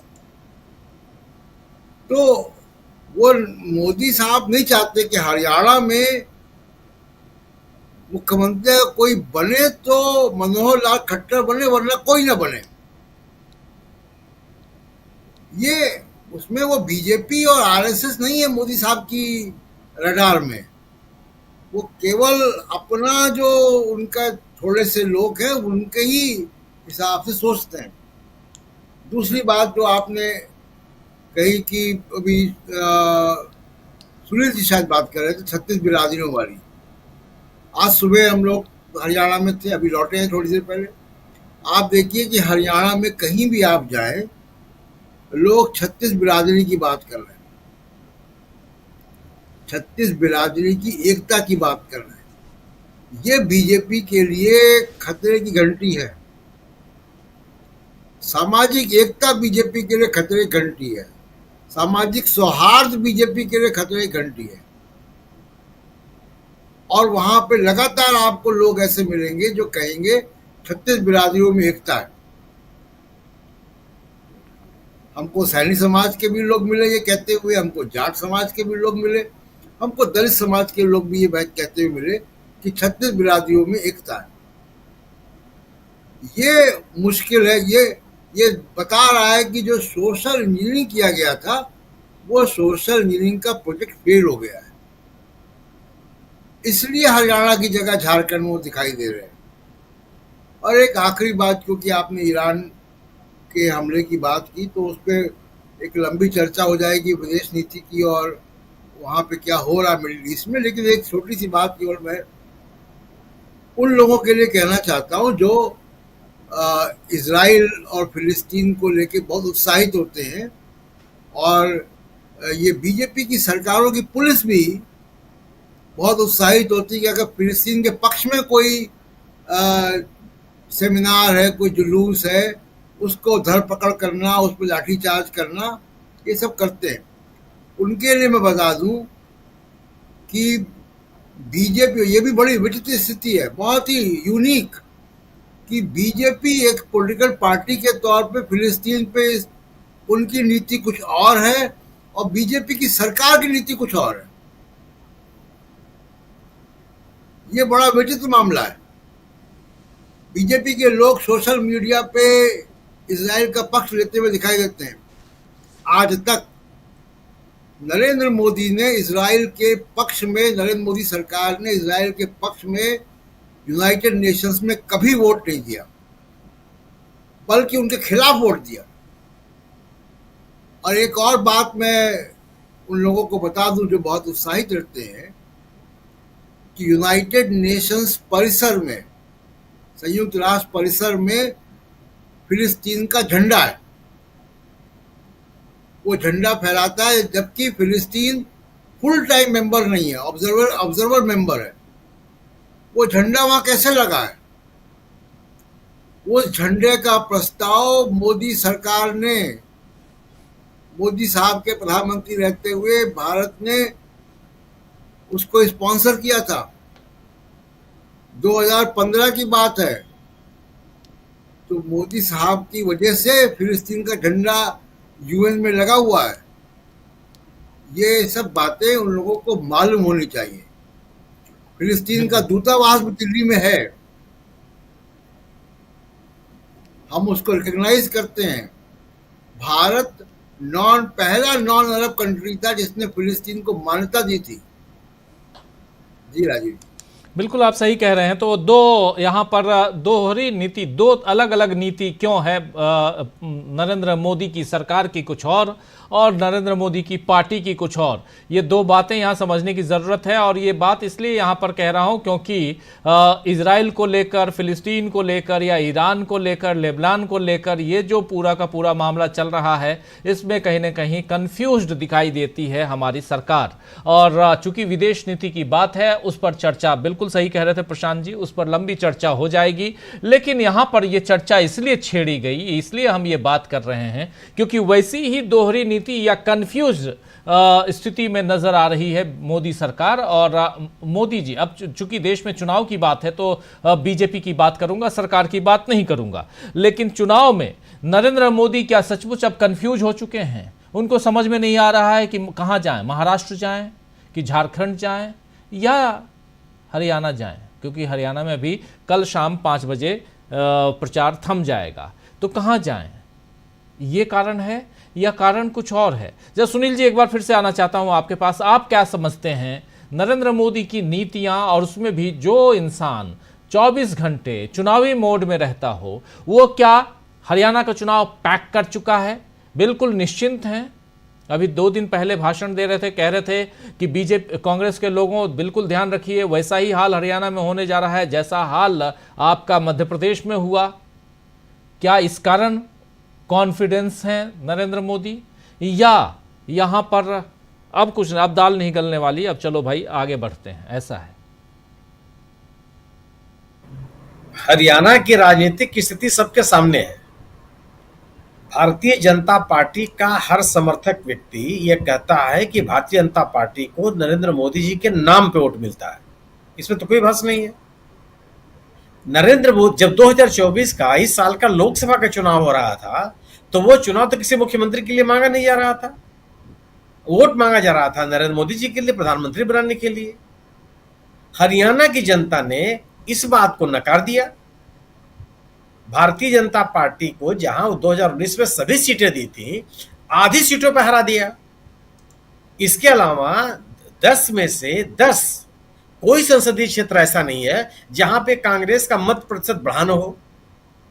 चाहे आप फरीदाबाद उठा लीजिए, गुड़गांव हो, सोनीपत हो, सिरसा हो, रोहतक हो, किसी संसदीय क्षेत्र का नाम ले लीजिए जहां पे भारतीय जनता पार्टी के खिलाफ कांग्रेस भले चुनाव हार गई हो, लेकिन मत प्रतिशत उसका बढ़ा है।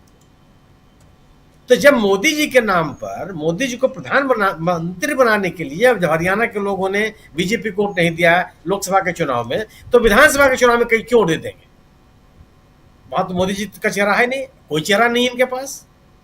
दूसरी चीज, हरियाणा का किसान ये कह रहा है कि आप हमको एमएसपी का कानूनी दर्जा दीजिए, और आप कह रहे हैं कि कांग्रेस विभाजन पैदा करना चाहती है।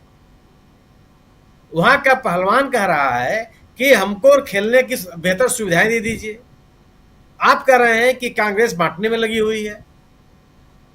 सवाल यह है कि अगर जनता से जुड़े हुए सवालों का आप जवाब नहीं देंगे तो कौन आपको सुनेगा और क्यों सुनेगा? स्थिति एकदम साफ है। अगर आप जनता के जुड़े, जनता के बीच से उठे हुए सवाल, ये कांग्रेस से कोई गढ़ा नहीं है, कांग्रेस का ये बनाया हुआ नैरेटिव नहीं है, वह हरियाणा की जनता का बनाया हुआ नैरेटिव। जनता, हरियाणा की जनता ने सवाल खड़े किए और आप इन सवालों का जवाब नहीं दे रहे हैं, तो क्यों आपको सुनने के लिए आएंगे लोग? आप एमएसपी बात कीजिए, लोग आपकी बात सुनेंगे। देखिए कितना टूट के सुनते हैं। राहुल गांधी को लोग क्यों सुन रहे हैं? राहुल गांधी कह रहे हैं कि आपका सम्मान तो रहना चाहिए, लेकिन वो सम्मान बिना पैसे के कैसे बचेगा जी, और वो पैसा आपके पास आएगा कैसे? उस पैसा को लाने की बात तो कोई कर नहीं रहा है। वो कह रहे हैं हम कांग्रेस वाले करेंगे, वो कह रहे हैं कि हम एमएसपी का दर्जा, कानूनी दर्जा देंगे आपको। तो आखिर किसान किसको सुनने के लिए जाएगा? एक महिला पहलवान जो ओलंपिक में भाग लेने के बाद देश स्वदेश वापस आ रही थी, उससे मिलने के लिए, उसको ढांढस बढ़ाने के लिए, उसको उत्साहित करने के लिए, उसको खेल में बने रहने देने के लिए आप उससे मिलने के लिए एक दिन तक का इंतजार भी नहीं करते। दूसरी तरफ उसी महिला पहलवान से कांग्रेस के लोग मिलने जाते हैं, राहुल गांधी उसके घर चले जाते हैं। वो खुलेआम कहते हैं कि अगर मैं अभी भी खेलने में अपने आप को रोके हुए हूं या बनी हुई हूं, तो उसके पीछे प्रियंका गांधी है। साफ हो गया ना कि पब्लिक कनेक्ट किसका है, लोग किसके साथ जुड़ना चाहते हैं। और क्या यह संभव है कि लोगों से जुड़े बगैर आप अपनी बात कह लें? यह संभव है कि लोगों के सवालों का समाधान किए बगैर आप लोगों को अपनी तरफ आकर्षित कर लें? कुछ भी हो, नेतृत्व तो किस बात के लिए होता है? हम नेताओं के पीछे क्यों जाते हैं? हम नेता लोगों की किसी दल विशेष का समर्थन क्यों करते हैं?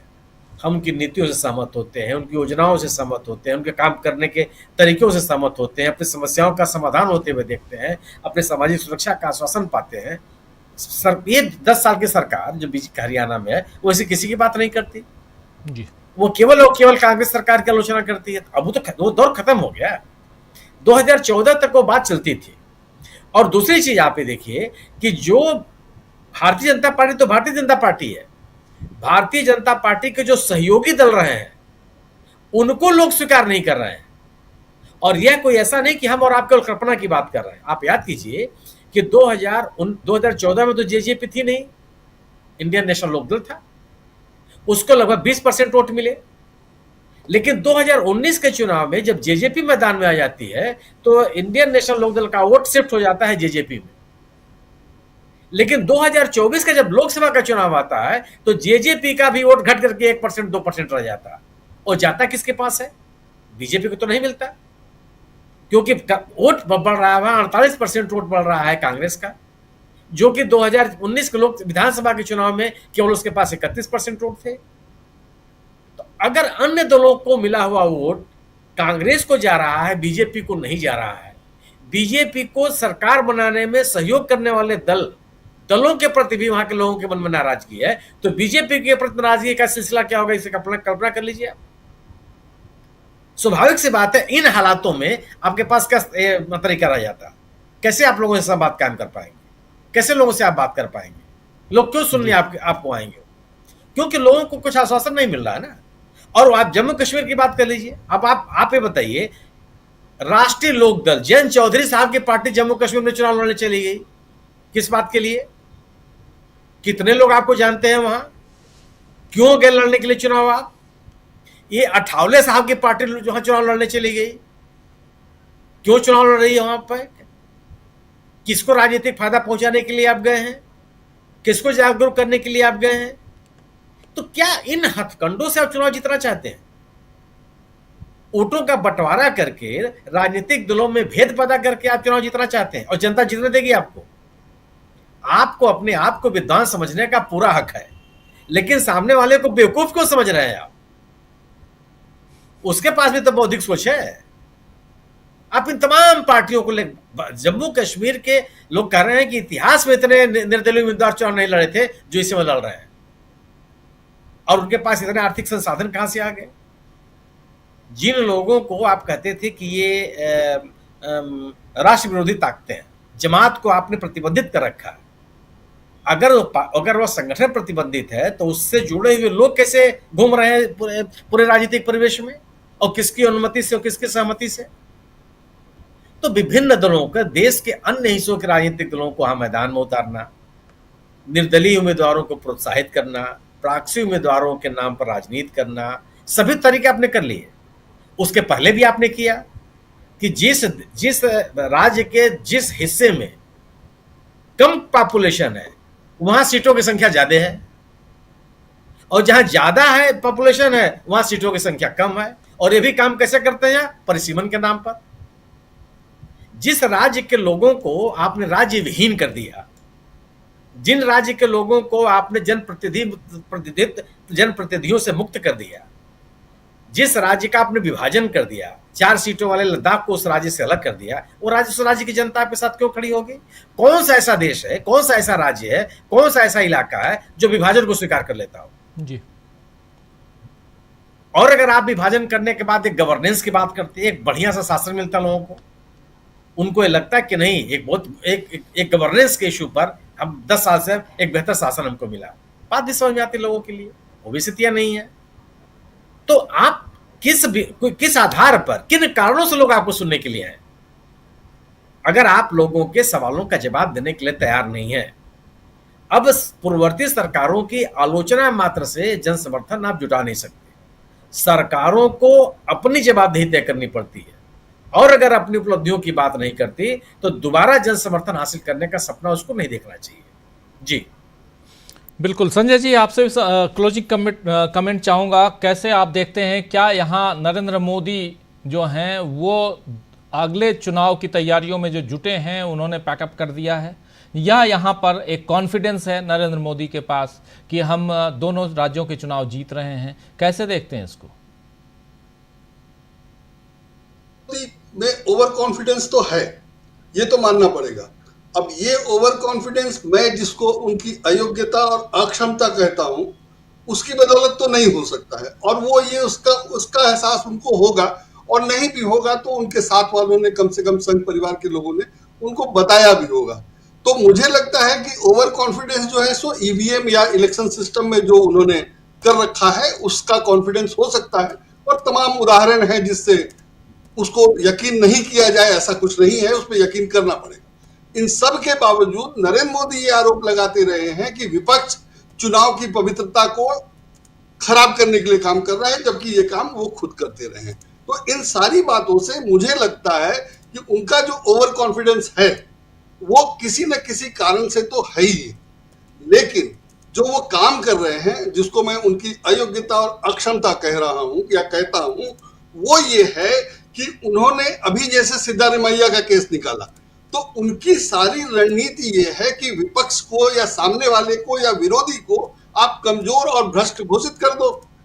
तो उसके लिए उन्होंने अभी, मैंने पिछली बार भी बीजेपी हारी थी, इससे पहले वाले विधानसभा चुनाव में, और 20 विधायक करीब दल बदल करवा करके बीजेपी की सरकार बनी, और इस बार बीजेपी की सरकार ने जो जैसा काम किया उसके बदले इस बार ऐसा हारे कि दोबारा जीतने लायक, माने तो कुछ भी नहीं कर सकते हैं, विपक्ष में रहना पड़ेगा।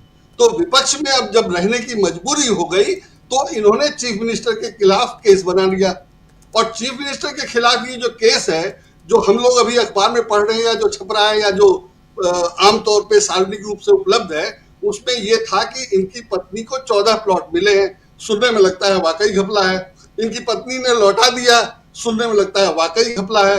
बीजेपी इसका फायदा भी उठा रही है। लेकिन मुझे पहली नजर में लगा कि ये कैसे हो सकता है कि 14 प्लॉट किसी को मिल गया हो, चीफ मिनिस्टर की पत्नी को, और अगर मिल गया हो तो ये मामला इतने दिन से क्यों नहीं उठाता।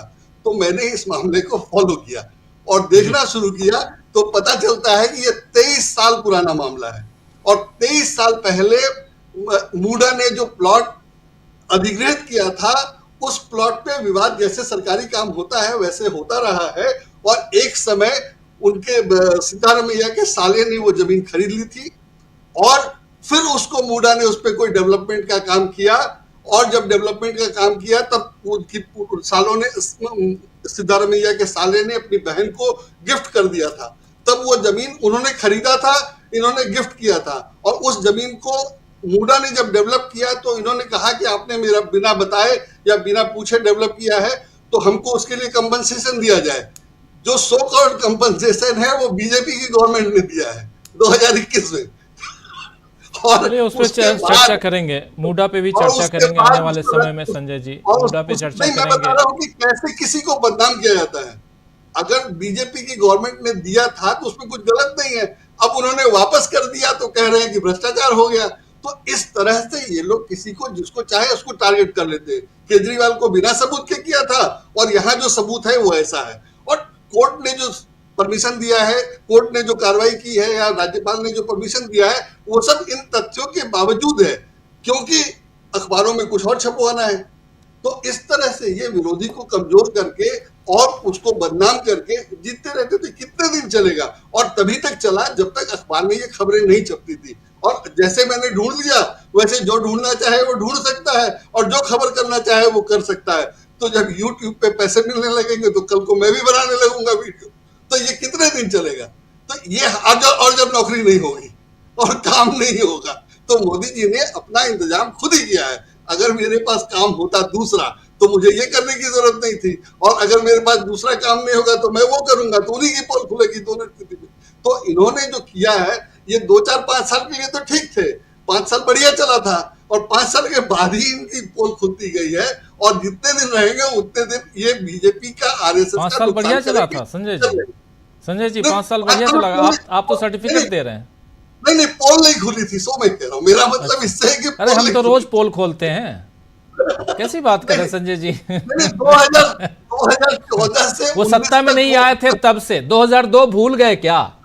2002 भूल गए? वो सब के बावजूद 2014 छोड़ दीजिए, 2002 अगर भूल गए हो तो फिर सर्टिफिकेट दे दीजिए। चलिए नहीं, मजाक कर रहा था मैं, आप सही कह रहे हैं। चलिए बहुत इंपॉर्टेंट जानकारी आप दे रहे थे, बहुत शुक्रिया संजय जी, बहुत बहुत शुक्रिया। बहुत शुक्रिया प्रेम कुमार जी, प्रशांत जी, सुनील जी और अमलेंदु उपाध्याय जी, आप सबका बहुत शुक्रिया, बहुत धन्यवाद। आप तमाम साथी जो हमारे साथ बने हुए हैं, आप सबका भी बहुत बहुत शुक्रिया अदा कर रहा हूं। असलम चिश्ती जी लिख रहे हैं कि डीबी लाइव चैनल की आज की चर्चा से मैंने अंदाज़ा लगाया कि अगर हरियाणा में कांग्रेस जीत जाती है तो उसका असर पूरे मुल्क पर पड़ेगा और महाराष्ट्र, छत्तीसगढ़ में गठबंधन जीतेगा, महाराष्ट्र और झारखंड में। बिल्कुल आप सही कह रहे हैं।